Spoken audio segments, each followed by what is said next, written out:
Hello everybody. Welcome if you guys are new, but welcome back if you guys are already subscribers. I thank you guys so much for the support that you're giving. It's insane. I'm so excited that more people are tuning in and that more people are actually tuning in for the kind of scrapbooking side of this. A lot of my following has come from being like a planner babe, so being able to put more of my crafty side out there and it find some love has been nice.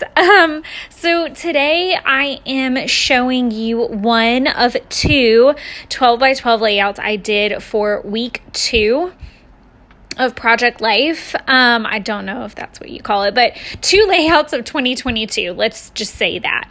So, the 2 layouts are this one, which is of the snow day that we had, and the other one is of my haircut that I got the second week of January. I can't even talk anymore. I'm just delirious at this point. So we've got some snow day pictures, which definitely warranted a 12 by 12 layout because I took a ton. There were a lot of selfies. I live in the Atlanta area, and we don't always get snow, so it was definitely a big deal. And everywhere didn't get it, so I was really lucky. It was the first time that there's been snow at my apartment that's been like of a considerable like stick and amount, and it was fluffy and it was beautiful. It was like the thick snow that stays on your hair and in your eyelashes and lands on your nose and just like sits there. It was beautiful. It was great. So like I said, I took a ton of photos. So if you want to kind of see the quick version, not the quick version, but other photos, you can hop on over to my channel and see the rest of the week 2 Project Life spreads that I have out. I decided, and anytime it snows, I bring out my Snow and Cocoa collection, which is from Crate Paper. It is very old. It is almost impossible to find if you can find it at all. I bought a ton of it at Tuesday morning when this was like pre-pandemic, and I want to say it was like 2019, early 2020, when it was really hot and heavy into the Tuesday morning shopping. Not that I'm not anymore. It's just they really have dropped the ball on just stuff. And I think that's just part of everything that's going on in the planet. So I don't go there as much and I don't really find as much. I really wanted those wood veneers to work. So I literally tried them a little bit of everywhere, a little bit of every which way, but I don't know. It was just like something about them that just was not working no matter what I tried. The papers that I used are obviously from the paper pad. The tags are from a tag pack that I had. I really wanted to use that beautiful and bright, and you'll see me fiddle with it so much trying to make it work because it really pulled out the colors in my sweater, but it just didn't work. The background paper is actually a really, really old one from my stock. So the way I have my paper separated is by brand, mostly, except for like Maggie Holmes and Crate Paper, that's separated by collection because I have a just absurd amount of it. Let me know in the comments what your collection obsessions are. I know I've asked that in a couple of videos in the past, like, do you prefer to collect Valentine's stuff or Halloween stuff, or are you a Christmas hoarder? Like, tell me your dirty crafting secrets. But I always pull out Snow and Cocoa when it snows because it's so pretty and fun. My sweater, as soon as I saw the pictures, I thought of this page. All that to say, I keep anything that's like not branded or like open stock, like the stuff I got when I was probably 15, 16 through like 21. Like for those 5 years where you're just like grabbing the open stock paper at like Hobby Lobbies and Joann's and nothing really it wasn't until like recent years, I feel like American Crafts was even really labeling theirs. All that to say, I have like a separate section for that. And so every once in a while I kind of go through there, and I remembered having this page. And so I went on the hunt for it and found it, and it matched perfectly. So that was a massive freaking win. I don't know about you guys, but when I finally destashed something that's been hanging out for a long time, it feels so gratifying. So that was really, really fun to get rid of. But I played with the structure of these photos over and over and over again. I couldn't figure that was Binks being removed. Every once in a while, there's no way to like catch her outside of camera, but I usually do try to catch her once she hops on the counter if it's not like right in the middle of my screen. I try to remove her promptly. But I played with this the layout of the photos quite a bit because I really wanted to make that acetate piece work. I did get a lot of really good ideas though, because I actually have the Snow and Cocoa stamp set.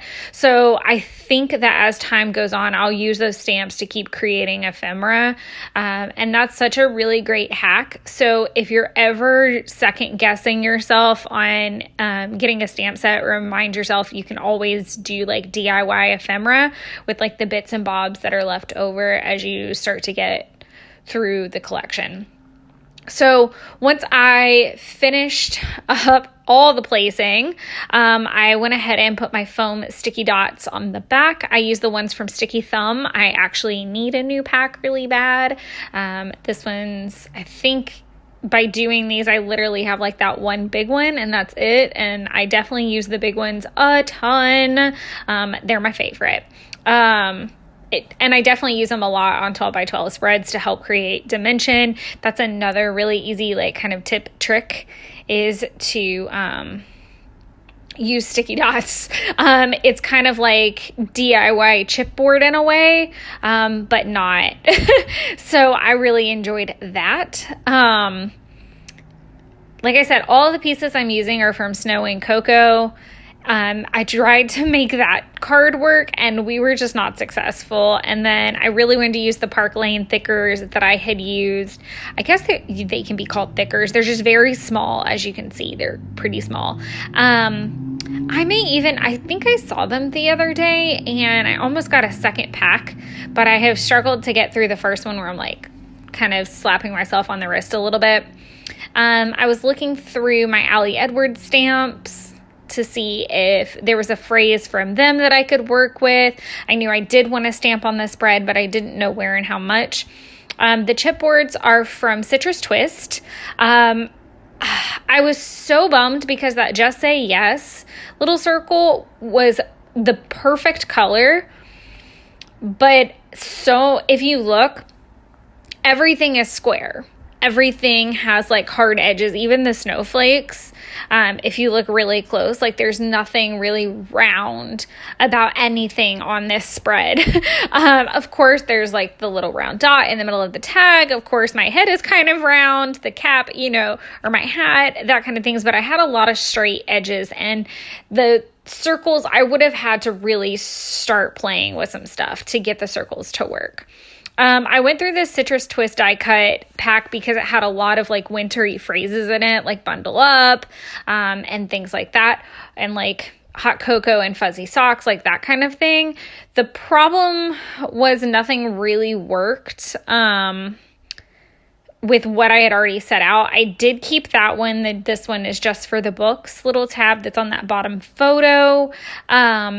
I did find some cute phrases in those phrase sticker sheets that I have over there. And then I did end up finding a chipboard, a couple, I think that is the only chipboard piece that I do end up picking, the This Is Happening kind of thing.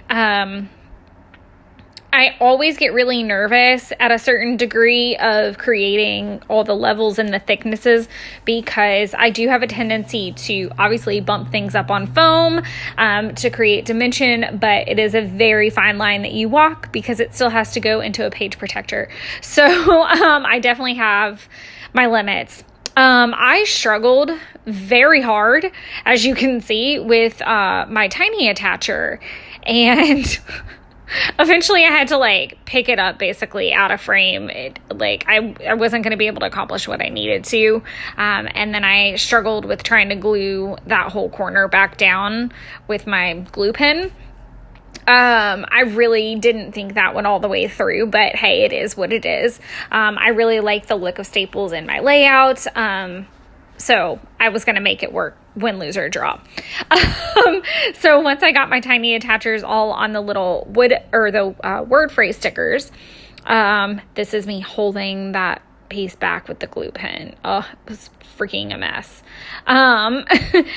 I decided to use my distress ink. Originally, I had thought about doing kind of a mixed media spread and doing it like behind the photos, but I really couldn't find a color that I liked. Like white was a little too bright. I didn't exactly have a cream either, and everything kind of had a little bit of a vintage tint to it. It wasn't like a stark white, so I really didn't want to introduce that and like throw the whole scheme off. And I felt like there was enough little white moments in the bits of ephemera that I could make it work. So I end up using the Distress spray from Tim Holtz in a pewter color, I think is what it is, to add a little bit of kind of mixed media to it. And it's an antique silver looking color, and I thought that would complement really nicely with the silver going through the snowflakes and the wire on the left-hand side. So I'm not sure if you can see that, but that is what's there. I liked the Today's Big Adventure stamp on the Let's Roam set from Ali Edwards. I thought it kind of fit the bill. This is me splattering now all over the place. And then I had to let that sit and come back. So I got a couple things done around the house in that time frame. But the Today's Big Adventure stamp is from that's Let's Roam or Roam. It's not Let's Roam. It's Ali Edwards Roam story stamp. There we go. I really did want to add a label. Oh, I don't know that you can get that Roam stamp anymore, by the way. I think I got it when they did their most like recent sale. Ali Edwards stuff is such a interesting seizure process, I swear, sometimes. But I did end up just throwing on a little date stamp with the date, which was January 16th. So I threw that on there, and then I started playing with enamel dots and really just trying to use up some different sheets that I had. So I got rid of, I think, all the pinks, or almost all of the pinks in that Echo Park, by using them on here. And then I started breaking into some other packs and trying to use up some Citrus Twist Hearts I had, and using some new books that I have. So I just kind of go through those and fleck them all over the place. I did end up tying some really pretty old, very old, from like Paper Studios. I don't even know if I see it in Hobby Lobby the next time I'm there. I might remember to comment, but I did get it from Hobby Lobby, the twine that I used, and it's just the blue. There's only one blue in that pack, and so I used it. I always struggle when it comes down to like enamel dots, and I was very proud I didn't put not one glitter star on this entire spread, and I should get points and props for that 100% because that is my love. But finishing out the layout, I still don't know if I completely love all of the little enamel and puffy bits, but I'm gonna leave them. I think it makes it a little bit more fun. Of course, I had to throw in my traditional little stitched banner in a couple places. I can't help it. It's a disease. It's like my glitter stars. But my stitch border has definitely been a thing for a while, and it's here to stay, I'm pretty sure, until I probably get a real sewing machine. But other than that, I kind of call this layout done. So if you have any questions or comments, feel free to throw them below. I did opt to separate the two 12 by 12 layouts just for convenience purposes, to give you guys some short vids to watch, since I kind of tend to have like 20 minutes or longer. So let me know what you guys think of that. And I hope you guys are all enjoying the winter weather wherever you are and getting excited about spring like I am. I'm so excited and ready. Thanks so much, guys. Bye.